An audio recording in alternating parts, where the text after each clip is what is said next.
listening to you as you cry. So you don't really want answers. You just don't, want there are no answers. There are pretenders who claim to have answers. Papa. And they institutionalize those answers. And they impose those answers with the butt end of a gun. Or make it a religion. There are no answers. I warned you this is going to happen. Mankind doesn't have answers. You bullshit to your children. You don't follow the things that you pretend to preach to them.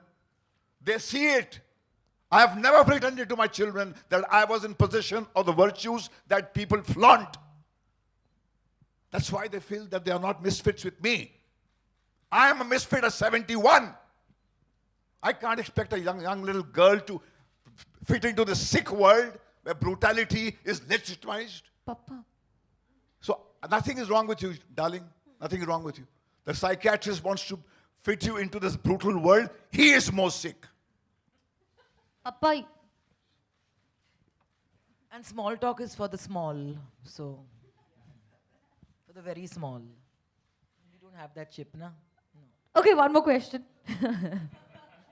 And Papa's not allowed to talk. You're not allowed to talk now. One more question, please.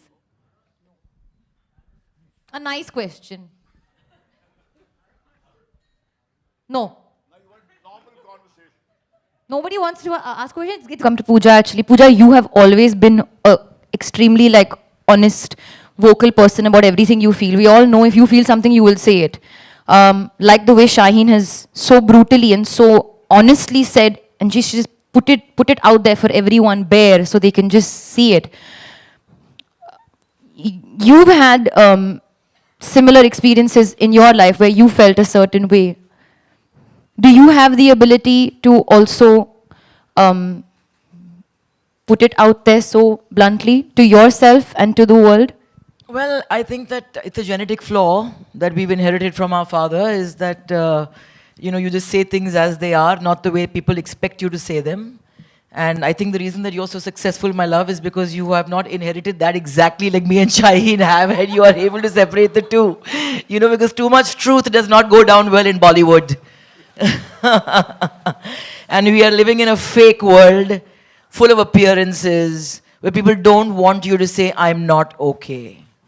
It's all surface. They don't give a damn whether you are a cocaine addict, whether you have an alcohol problem, whether you're taking sleeping pills. As long as you look okay and you show up and your waist size is a certain, circumference, it's all good because nobody cares what's happening on the inside.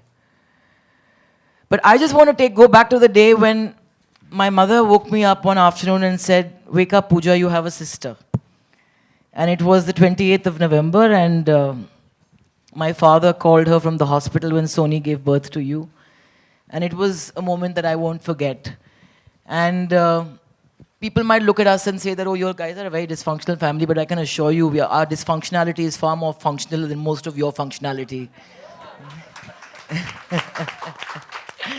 And I do know that this is one girl who, to be able to say that I'm not okay, is such a relief. And I remember you giving me this lesson when I was very young, and I was coming back from Goa, from a rave, and it was New Year's Eve, and everybody was feeling great revelry, and I was feeling damn low in the middle of all of that.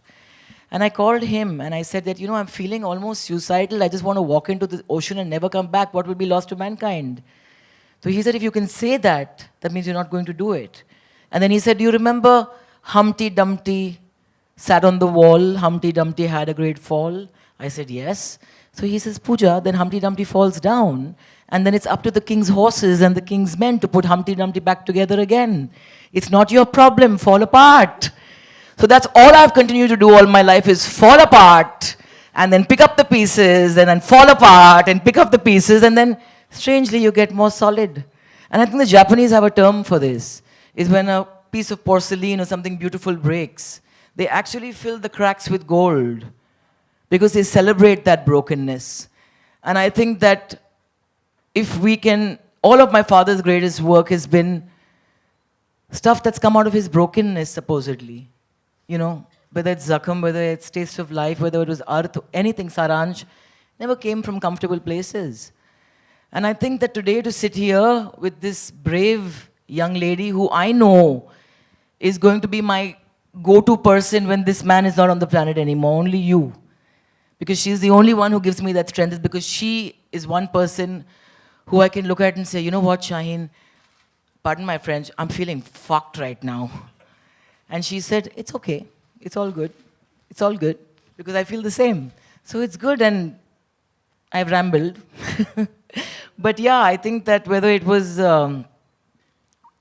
the spiral into alcoholism and melancholy is one of my greatest friends. I don't try to run from that. I think happiness is overrated. I think people bullshit all the time. They're miserable inside. So when I'm miserable, I just say I am, and the feeling goes away. So just say it loud. Internal bleeding is more dangerous. Even joy becomes a burden when you can't laugh.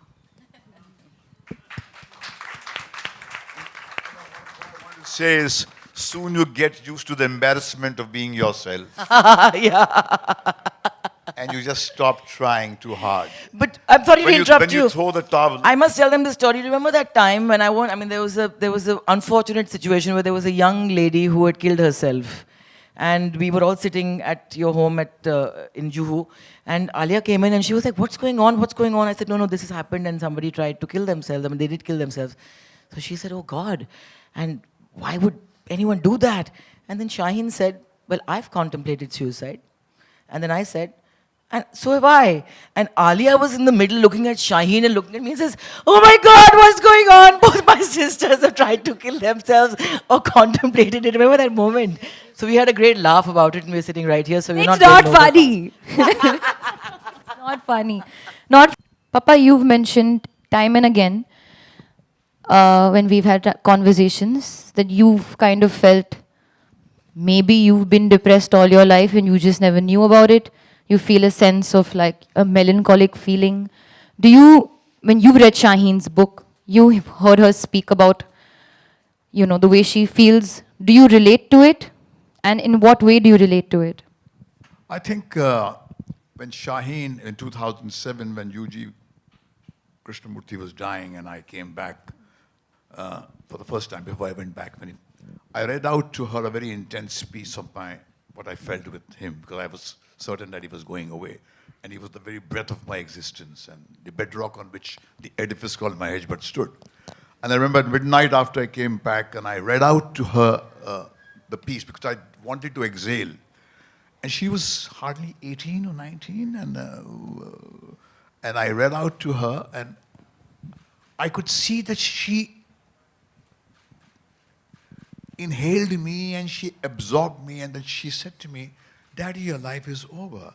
Because people spend a lifetime wanting to touch the peaks of the emotions that you have felt. And they don't come anywhere close to it. And she comforted me, but after she comforted me, I put my head to rest. It hit me that the very fact that she could understand meant that there was a landscape where she lived, that there was a quotient of pain that she had a reference point to. And she was just a child. That's when I felt that, like what I've written in the foreword, that it was Nietzsche who said that when somebody would not understand him, he would say, it's fine. It would only upset his intellectual vanity.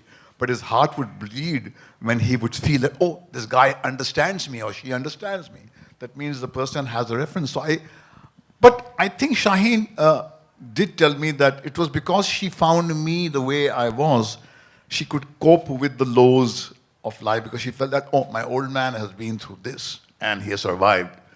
So I guess something may be right with me. That's what she said to me. And I think, yes, I have been, I think ever since I remember, I've been an insomniac. And I think I have lived with what is called functional depression. My alcohol abuse, my substance abuse was a part of self-medication till she cured me when she was born. And I think my children have inherited it. If I think Pooja hit the bottle at a stage of life, and it was because maybe she has that predisposition towards that depressed gene. And I think, yes, it's a biochemical disorder which is genetically passed on. And I think what is very important to say is that today, when I sit down here, my heart goes back to 40 years ago when Praveen Barbie spiraled into the abyss of madness, and there was ignorance about that thing called mental disorder. it was something that nobody would talk. I can never imagine that here in the entertainment world, you'll be sitting down and talking so candidly about something called the mood disorder, which is a biochemical disorder. So the larger issue I think we were discussing, Shaheen and me, is to use this platform to raise a larger issue that is psychiatry the way out, or it's a biochemical disorder that needs to be treated biologically. And I think the doctors need to come out clean. And I think people like Barkha must take up this job to crusade for this, that it's a biochemical disorder, it's an organism which is got a way of functioning. And with that organism, you want to fit the child into this brutal, sick world. And because he or she cannot fit in, you send them to the psychiatrist and want to fix them. So these are larger issues that the book has raised.